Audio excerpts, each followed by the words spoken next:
vedare tinokuchingamidzai zvekare kune chimwe chirongwa pano paZim Facebook Secrets and Confessions. Tadzoka zvekare nemamwe mamessages tichingoti mangwanani akanaka. Pane meseji iyo yandakatumidzirwa ichibva kuna mukoma vedu. Meseji iyi yakamira sekudai so: hanzi makadi zvenyu mukoma, ndinokumbirawo kuti munge muchindiposterawo nyaya yangu makavika chitupa changu. So inini ndine secret yangu iyo ndiinayo, uye zvekare ndikuda kuti mhuri yeZimbabwe inge ichindibatsira.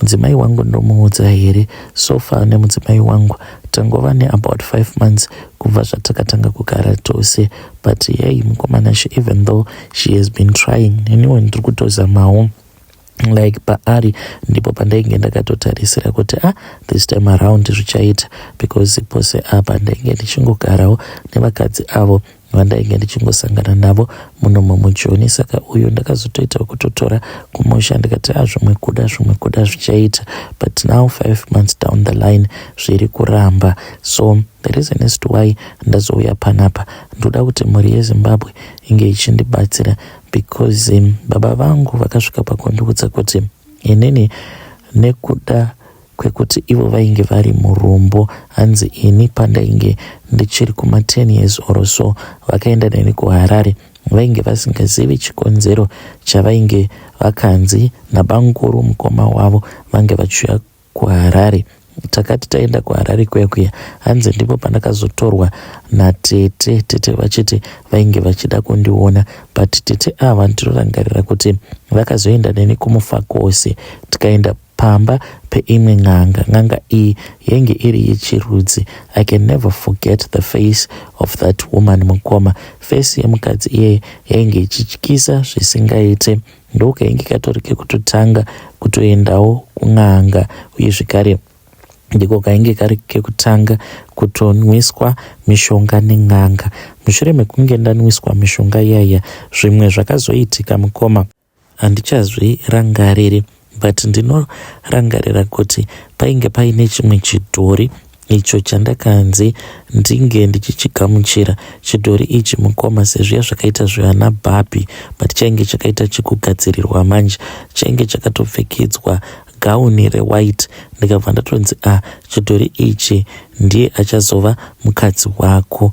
Nekuda kwekuti vatete vangu vainge vandipa mari, mukomana chandakabva ndazobvuma paya, ndikabva ndati zveshuwa ndainge ndichitoda kutova murume wacho chidhori ichocho, ndichingonyengerera kuti ndinge ndichipiwa mari. Apa ndiri munhu wekuti ndaifarira zvikuru sei madrinki, mapork pie nemafresh chips. Saka vainge vandivimbisa kuti kana ukangobvuma chete ndinokutengera mapork pie, mafresh chips nedrink refanta. Ndakangoti ndichingonobvuma kuti ndainge ndichida kuchata nacho chidhori chechiya, vatete vangu vakabva vatanga kupururudza vachitoti vainge vachitogamuchira muroora uyo ainge apinda mumusha.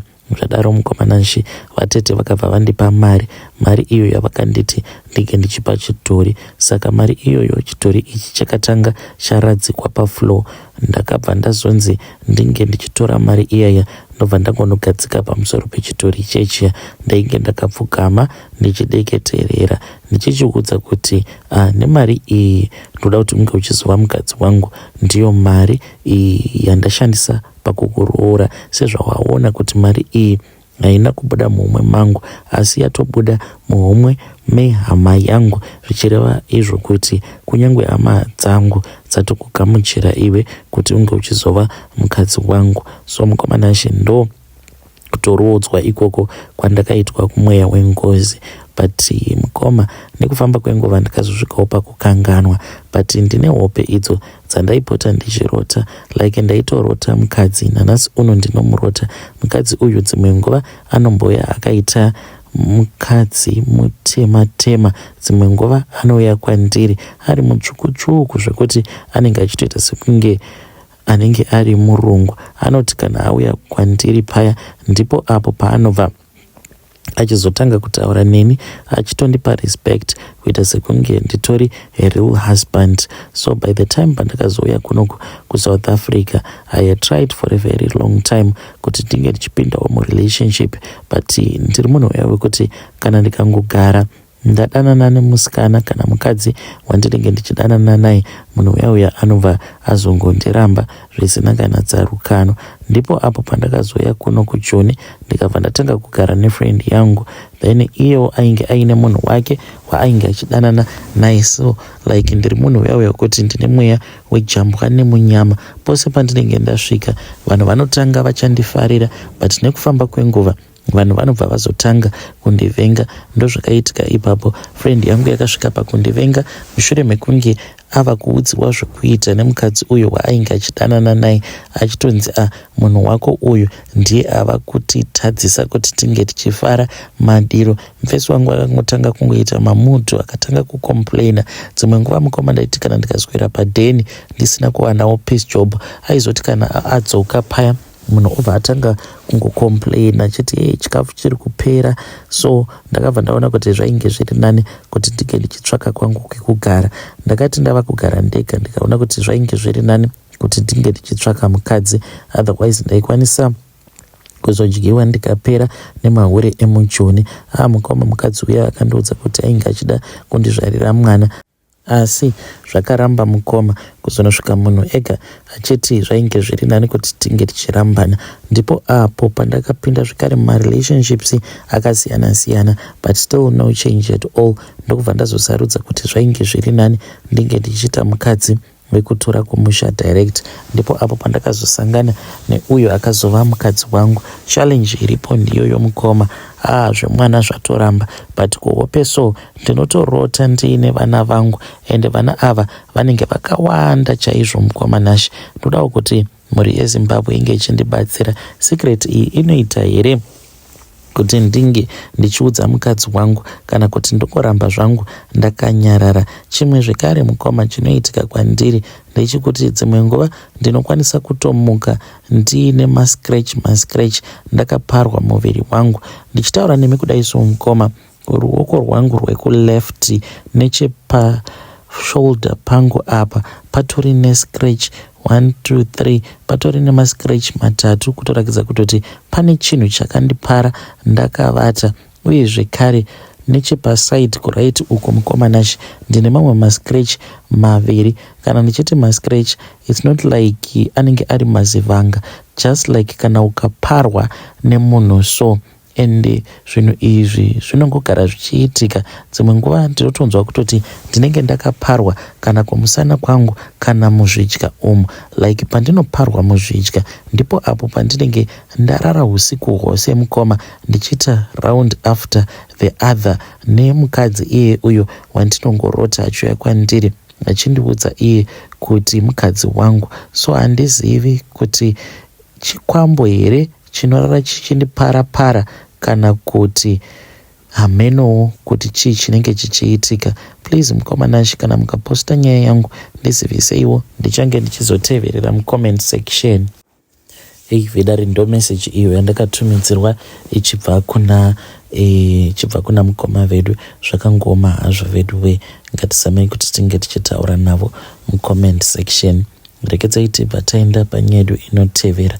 Nyaya yedu inotevera yakamira sikudai so. Hanzi makadii zvenyu mukoma Nash? Ine hangu I believe kuti mapastors mazhinji vazhinji vacho vatongovawo varevi venhema. Ndine secret yangu iyo yandiinayo.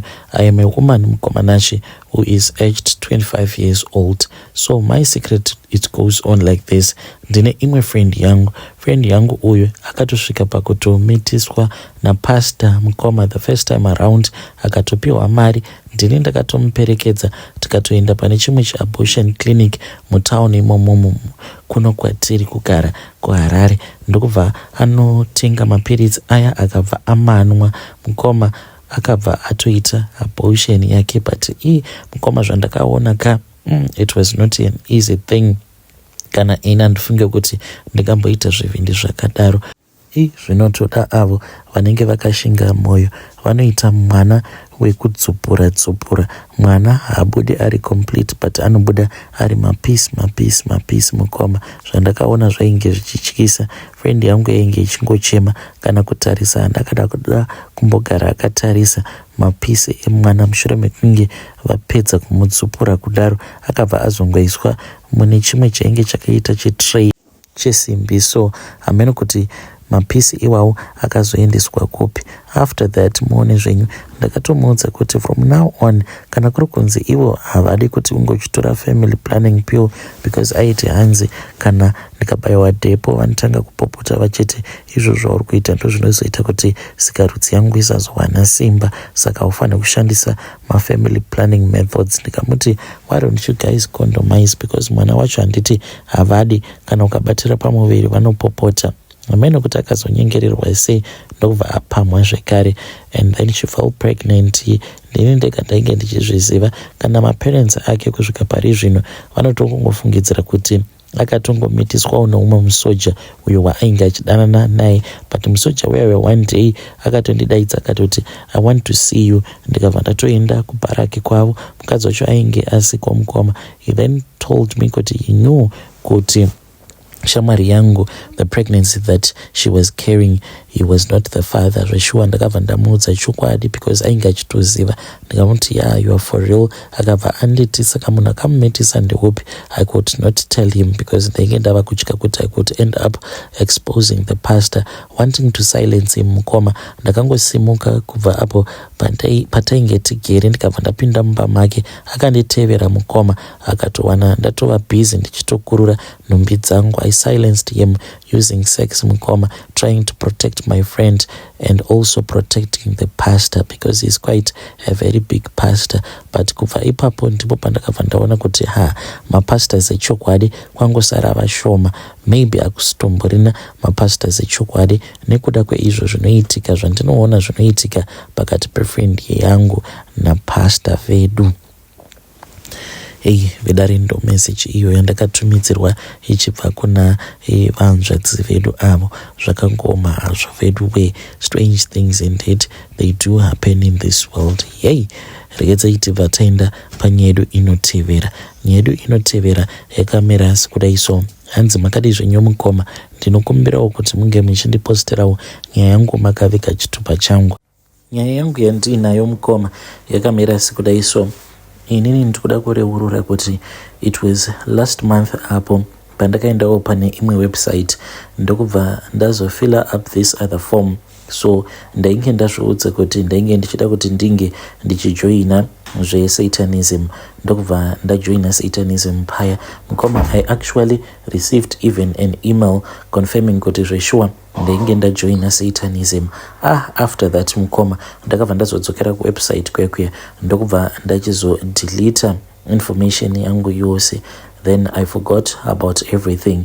But what surprised me mukoma is that kuswera nezuro I received another email, and in this email I was being asked kuti is there a need for them to send me a satanic Bible, because ipapo pacho pandakafila out the form there was a section where you tell them if you want to receive the satanic Bible either as PDF kana kuti rinozoita zvekutumidzirwa kana kupiwa voucher yaunozoshandisa pa Kindle kana kuti pa Amazon, then you get your ebook. So nyaya iripo ndeyekuti mukoma, now I'm really scared. Like ipapo ndakangozviitawo ndichida kuona kuti was it for real or not, but now I am even confused as to what am I supposed to do. Kutojoina here Satanism kwandakaita, and kana kuri kunzi zveshuwa ndakajoiniswa Satanism mukoma, ndeapiwo mamwe matano awo andinokwanisa kutora so that I can correct all the wrong things that I did. Mukoma nachi ndakangozviitawo out of anger and frustration after praying for a very long time, looking at my situation and seeing kuti things were not even changing. I am truly sorry for the things that I did. Ndinogara ndichingonamata ndichingokumbira ruregerero kuna Mwari kuti Mwari ndiregererei nekuti ndinozviziva kuti ndakakanganisa. I never thought kuti in my lifetime I would end up joining Satanism. but ndakatozviita mukoma Nash. Ndinongoda hangu kureurura kuti ndozvandakaita. Kana mukaposta nyaya yangu ndiziveseiwo, ndichange ndichizotevererawo ndiri mucomment section. Vedare ndo message iyo yandakatumidzirwa ichibva kuna Haiti. Zvakangoma hazvo veduwe, ngatizamei kuti tinge tichitaura naye Haiti uyu mucomment section. But what you can do is that keep on praying. Musarekedza kunamata, rambai muchingonamata. I know kuti in your heart you might be telling yourself kuti God will never forgive you, but keep on praying, because mademoni anenge achitokuudzai kuti wakatojoina Satanism, saka God will never forgive you. You need to fight against that guilty feeling and keep on praying. So ngativabatsirei zvekare mucomment section. Kana zvichitoita, you can just report that email as spam, so that it won't get delivered to you anymore, because pamwe vanozongoramba vachikutumidzirai emails, you never know, pamwe emails acho iwawo anenge atori demon possessed. But ngatitaurei naye Haiti uyu mucomment section. Rekedzai vatenda panyaya yedu inotevera. Nyaya yedu inotevera yakamira sekudai. So hanzi makati zvenyu mukoma, ndinokumbirawo kuti munge muchindiposterawo nyaya yangu makavika chitupa changu. Mukoma, ndozvirikowo kwangu, like ndakaroorawo mukadzi wangu, but akazondibudira pachena kuti iye mafeelings neni haana. Ndakarwadziwa mukoma, ndikachema. Like when it comes to my wife, munhu wewe kuti akasiyirwa a great inheritance. Tiri kunoku kuAmerica mukoma, but she was open with me, akabva anditi handina mafeelings newe.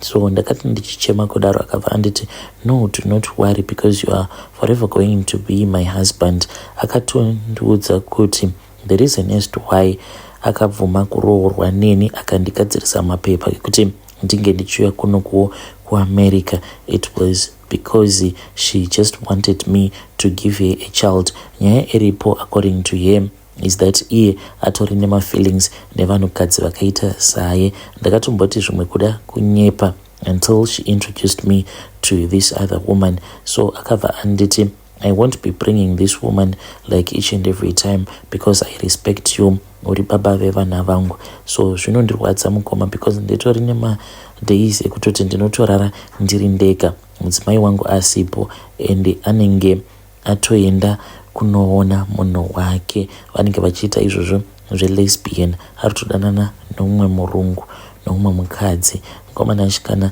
mukaposta nyaya yangu ndiziveseiwo, ndichange ndichizotevererawo mucomment section. Zvinorwadza kuziva kuti ugere nemukadzi asina mafeelings newe, asina mafeelings nevanhurume. She has feelings for other women. It is very hard to recover from that. Vedare ndo message iyo yandakatumidzirwa ichibva kuna ndo message yandakatumidzirwa ichibva kuna mukoma vedu avo. Ngatizamei kuti tinge tichitaura navo mucomment section. Zvakangoma hazvo vedu we.